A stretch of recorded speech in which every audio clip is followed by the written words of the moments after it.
Alright guys, let's finish up our discussion of mole calculations by talking about percent composition, empirical, and molecular formula. So when we're dealing with percent composition, we're talking about a percent by mass, and it's how much of the mass of a compound comes from each individual element. So there are two different ways you can calculate percent composition. If you're given the mass of all of the elements and you're given a mass of a compound, then you take the mass of the element over the mass of the compound times 100. If you're not, then you have to use the molar masses from the periodic table. So to find the percent by mass for an element, we would take the mass of the element in 1 mole of the compound divided by the total molar mass times 100. Okay, so let's see what this looks like. Sodium hydrogen carbonate, which is NaHCO3, also called baking soda, is an active ingredient in some antacids used for the relief of indigestion. Determine the percent composition of NaHCO3. Okay, so the first thing you need is your periodic table. If you don't have it out, get it out. You're also going to need your calculator. So we want to look at the periodic table and you want to add up all the molar mass of NaHCO3. So when you add that up, you should get a grand total of 84.006 grams per mole for the total. Okay, so we're going to find the percent sodium, percent hydrogen, percent carbon, and percent oxygen, which will give us the percent composition of this compound. So let's start with sodium. So we need the mass of the sodium divided by the total mass, and there's only one sodium in the compound, so we can use the molar mass of sodium, 22.990 grams, divided by our total mass, times 100, and that's going to give us our percent sodium, which is 27.37%. So 27.37% of the mass of the compound comes from sodium atoms. All right, let's do the same thing for hydrogen. There's only one hydrogen, and hydrogen has a very small mass, so we would expect it to have a very small percent composition. So we take our mass of hydrogen divided by our total times 100, and that gives us 1.20% hydrogen. Again, very small because hydrogen is small compared to the total. All right, let's look at carbon.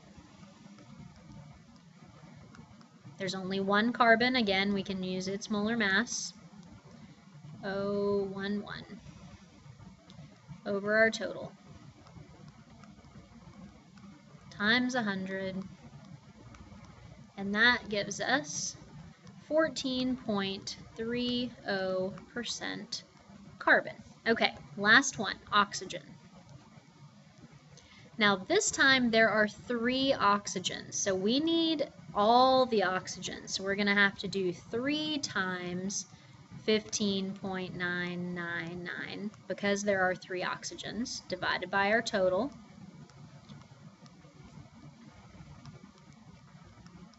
This is going to give us 57.14% oxygen.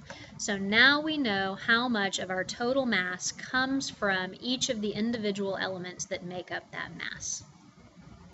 Okay, so let's talk now about an empirical formula because you're going to need the percent composition to find this. And an empirical formula is the smallest whole number ratio of the elements, and it's a mole ratio. So when you're looking at the subscripts in a compound, that's basically giving you a mole ratio of the elements.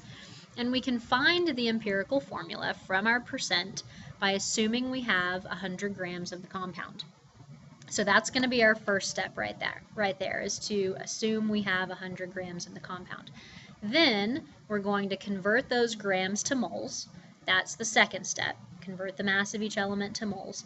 And then we're going to take one more step. We want to get those moles into a whole number ratio, and I'm going to show you what that looks like. Now, Let's look at an example of an empirical formula. So the molecular formula, which is the actual formula for the molecule of hydrogen peroxide, is H2O2. The empirical formula is the reduced down smallest whole number ratio. So the 2 and the 2 can be reduced down. So it's a 1-to-1 hydrogen to oxygen ratio.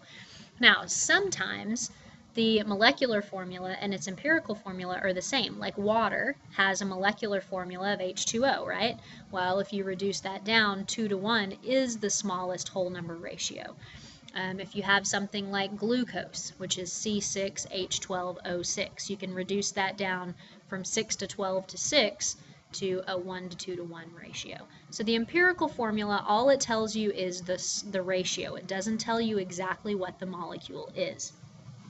So let's look at how we would get an empirical formula from the percent composition. Okay, so it says methyl acetate is a solvent commonly used in some paints, inks, and adhesives. Determine the empirical formula for methyl acetate, which has the following chemical analysis. Okay, so it gives us our percent composition.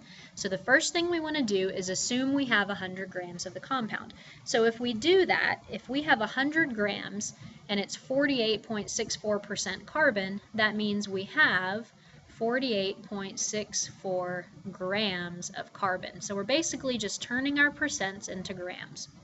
And then step number 2, convert the grams to moles.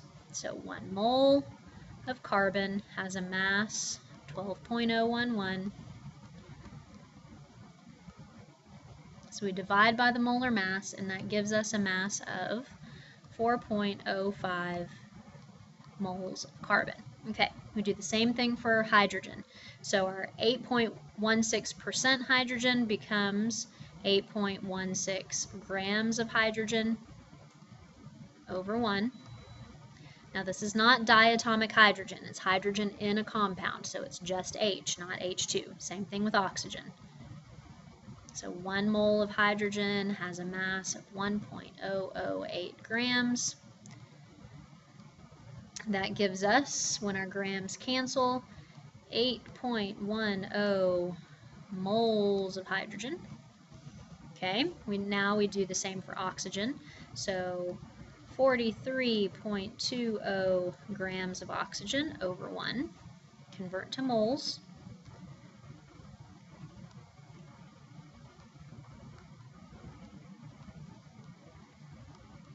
And that gives us 2.70 moles of oxygen. Okay, so we've gotten our moles.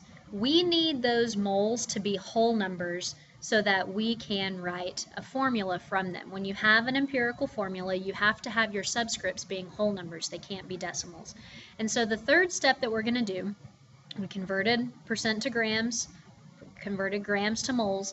Now we're going to divide our moles by the smallest whole number. So that's our last step, and our smallest number of moles is 2.7. So we're going to divide all of these by 2.7.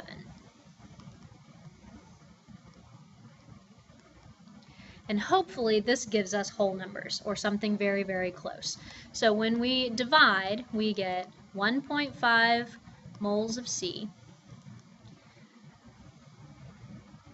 3 moles of O, 3 moles of H,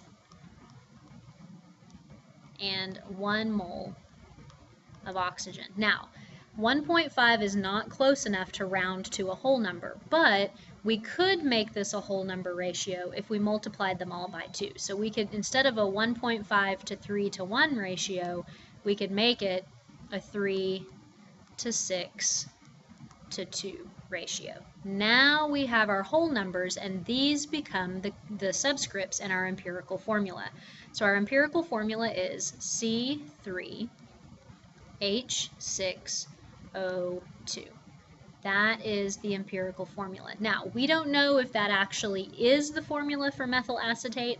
All we know is that it's in a 3 to 6 to 2 carbon to hydrogen to oxygen ratio. Okay, so now we want to look at how to get the molecular formula. So we know how to get the empirical formula. The molecular formula is a whole number multiple of the empirical formula. And to figure it out, we have to know something about molar mass. So let's take a look at this fancy little flow chart we have. This is what's going to help you work through these problems. So to start out with, at the top, you have to be given one of two things. You have to either know the percent composition or the mass of the component elements. Now, if you're given percent composition, you get the mass by doing the percent and assuming you have 100, right? So you can get here from the percent composition.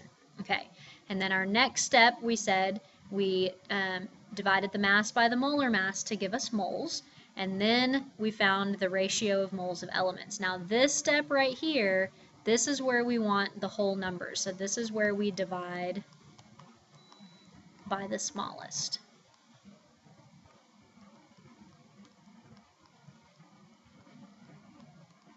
Okay, now if we get whole numbers, we write the empirical formula. If we don't, like in the example I showed you with the 1.5, we had to multiply by 2 to get whole numbers. So we could stop here and just get the empirical formula, where the moles that we get are the subscripts in the formula.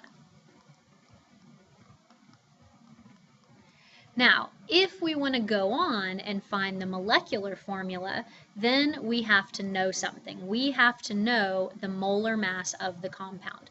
So we're going to use these last three steps to figure out the empirical formula the molecular formula from the empirical formula of a compound. And I'm going to do that in the next video.